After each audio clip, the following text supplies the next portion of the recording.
আমি করিয়েছি, আমি করেছি কষ্ট করে, আমি রিক্সা চলাই, আমি লজ্জাবোধ করি নাই। সমাজের কাছে বলেছি আমার সন্তান ঢাকা বিশ্ববিদ্যালয়ের ছাত্রী, আমাকে কি তারা সম্মান করেছে? না, তাদের সম্মানে আমি বলতে পারবো না। এত ভোজন, এত পরিমাণ কোন জায়গাটা শুধু পেয়েছি একটি কলমের জোরে, শিক্ষা করে।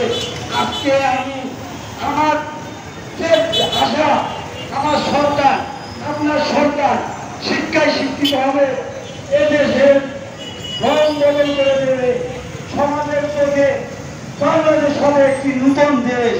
যে দেশের কথা মানুষের মধ্যে ছিল, যে দেশের ভাষা মানুষের মধ্যে ছিল, বলেছিল স্বাধীন হয় নাই, আজকে সেই সন্তানেরা দেখিয়ে গেল স্বাধীন যেটুকু বাকি ছিল বাবা মা রেখে